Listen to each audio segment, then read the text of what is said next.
हे बेटा राम, कहिए गुरुदेव।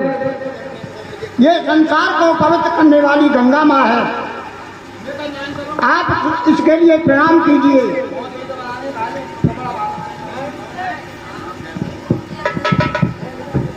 हे गुरुवर, ये गंगा जी पृथ्वी पर कैसे आई, हमें इनकी पूरी कथा सुनाइए। ठीक है बेटा राम, सुनिए। इस गंगा को पृथ्वी पर लाने का काम आपके पूर्वजों ने ही किया। आपके वंश में महान प्रतापी सगन नाम के राजा हुए। उनके 2 विवाह हुए, लेकिन कोई संतान नहीं थी। इसलिए पुत्र प्राप्ति की कामना से राजा सगर दोनों रानियों को लेकर वन में तपस्या करने के लिए गए और वहां पर सुंदर वन में जाकर तपस्या करने लगे। वहीं पर भरत मुनि का आश्रम था। महाराज सगर ने वहां पर रानियों सहित 100 वर्ष तक तपस्या की।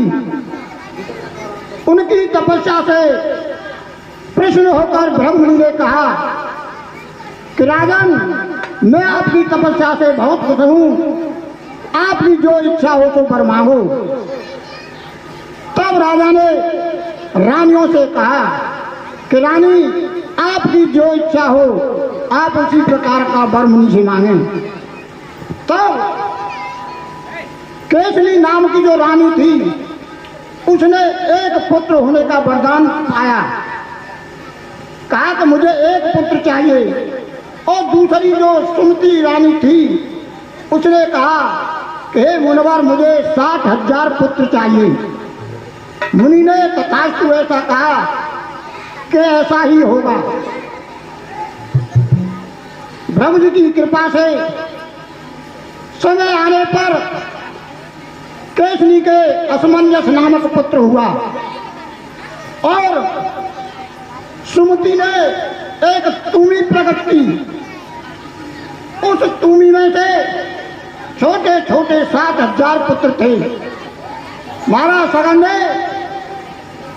घी के सुंदर घड़े मंगाए और उन बच्चों को उनमें सुरक्षित रख दिया। प्रभु की कृपा से वे सभी बड़े हुए। महाराज सगर दोनों रानियों को लेकर अयोध्या में आए। चौथापन आ गया तो महाराज सगर कहने लगे कि मैंने कोई धर्म कार्य नहीं किया है, चौथापन आ चुका है, मेरा यह जीवन सांसारिक भोगों में ही बीत गया, अब मुझे कुछ यज्ञ करना चाहिए। तो सेवक ने सुंदर बेटी बनाई, यज्ञ होने लगा। तब उन्होंने एक घोड़ा छोड़ा और उस घोड़े के साथ रखवाले भी कर दिए कि आप इस घोड़े की रखवाली करते रहना। उस रखवाले उस घोड़े को लेकर चले तो चुपके से उन रखवालों को भी पता नहीं चला। इंद्र ने उस घोड़े को पकड़कर कपिल मुनि के आश्रम में बांध दिया। कपिल मुनि के आश्रम में बांध दिया। बहुत समय व्यतीत हुआ, लेकिन घोड़ा लौट कर नहीं आया। तब अंशुमान से कहा कि बेटा, अभी घोड़ा लौट के नहीं आया, आप जाकर के पता लगाइए। तो पिता की आज्ञा का पालन करते हुए अंशुमान उस घोड़ा को खोजते हुए ऋषि मुनियों से पूछने लगे। तब घोड़ा नहीं मिला। आकर के पिता को समाचार कह सुनाया कि पिताजी घोड़ा नहीं मिला। तो दूसरी रानी के जो 60,000 पुत्र थे, उनसे कहा कि आप जाइए और घोड़े का पता लगाइए। आप बहुत बलवान हैं और आपके हाथ वज्र के समान हैं। पिता की आज्ञा का पालन करते हुए वे 60,000 पुत्र एक दिन में 1 योजन जमीन खोदते थे। सबसे पहले उन्होंने पूरब दिशा में जाकर पृथ्वी को खोदा, उसके बाद दक्षिण दिशा की ओर खोदा, वहां पर भी घोड़ा नहीं मिला। फिर पश्चिम दिशा में घोड़े को खोजा, वहां पर भी नहीं मिला। फिर उत्तर दिशा में आकर खोदते खोदते पृथ्वी को कपिल मुनि के आश्रम में पहुंची। कपिल मुनि ने जो ध्यानावस्था में थे वो अपने ध्यानावस्था में बैठे हुए थे। वहां पर घोड़े को बना देखकर उन 60,000 पुत्रों ने कपिल मुनि से कटवचन कहे कि दूसरे का धन चुरा करके और भगवान का सा ध्यान लगाकर चुपचाप बैठा है। अधिक अटपटी बातें सुनने पर कपिल मुनि ने उनको अपने श्राप से भस्म कर दिया। जब भस्म कर दिया, पुत्र नहीं लौट के आए, तब राजा सगन ने अंशुमान से कहा कि बेटा, न तो घोड़ा लौट के आया और न 60,000 पुत्र लौट के आए, पता लगाओ। पिता की आज्ञा का पालन करते हुए अंशुमान खोज करने के लिए गए। मार्ग में गरुड़ जी से भेंट हुई। उन्होंने अंशुमान से कहा कि बेटा, आपके 60,000 पुत्र कपिल मुनि के श्राप से भस्म हो गए हैं। अगर आप उनका उद्धार चाहते हो तो गंगा जी को पृथ्वी पर लेकर आओ। उस गंगा मैया के प्रभाव से आपके पूर्वजों का उद्धार होगा।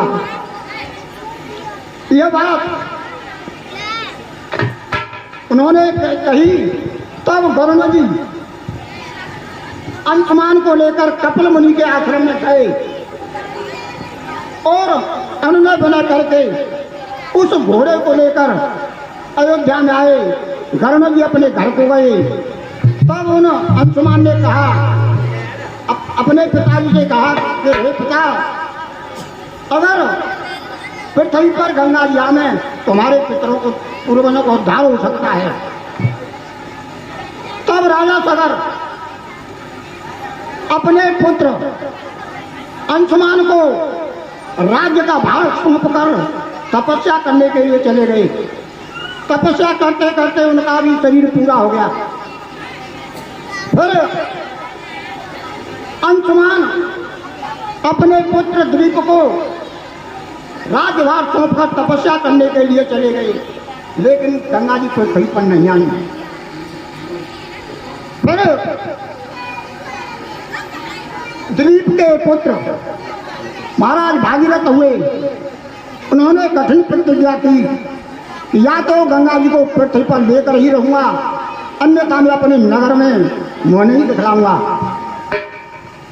1000 वर्ष तक भागीरथ ने कठोर तपस्या की। उनकी कठोर तपस्या से ब्रह्मा जी प्रसन्न हुए और कहा कि आपने बहुत कठिन तपस्या की है और गंगा जी को पृथ्वी पर लाने की कह रहे हैं, तो उसके देव को रोकेगा कौन? भगवान शिव के अलावा इस गंगा के प्रभाव को रोकने वाला कोई सामर्थ्यवान नहीं है। आप शिव जी को प्रश्न कीजिए। तब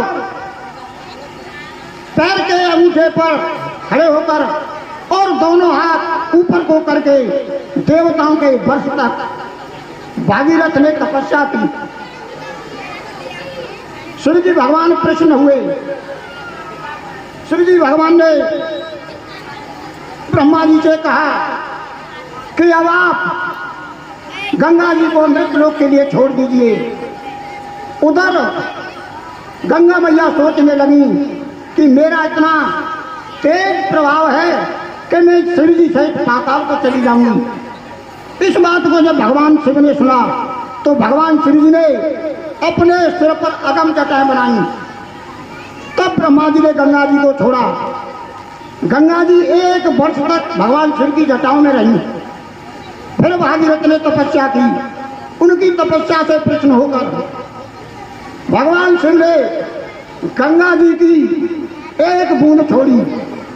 उस 1 बूंद के 3 भाग हुए। उनमें से 1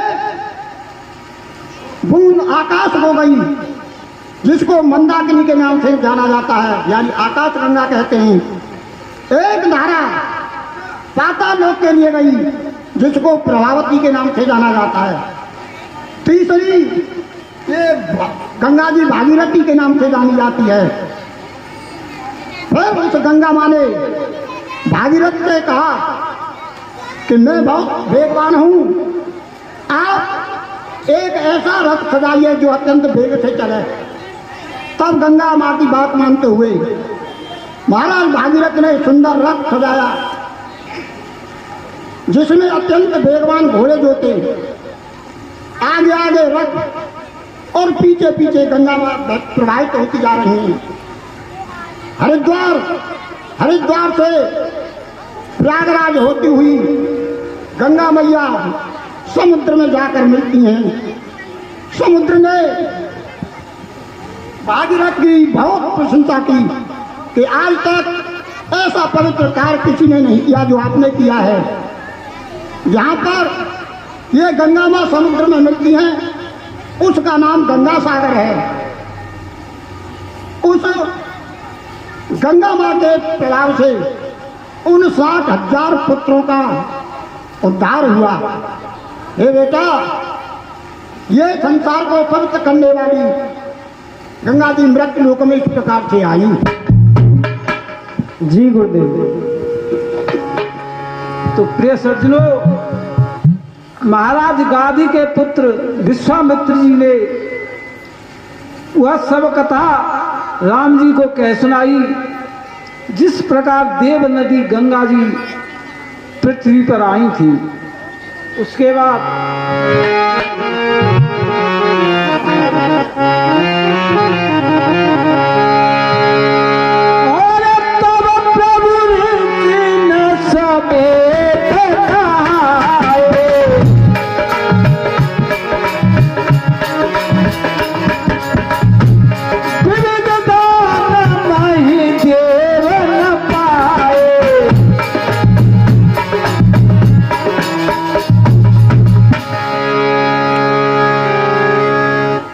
सज्जनों, तब प्रभु श्री राम जी और लक्ष्मण जी ऋषियों सहित गंगा जी ने स्नान किया।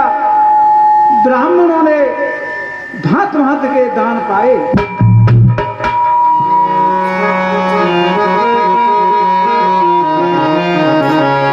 और हर्ष चले मुनि ब्रह्म सहाया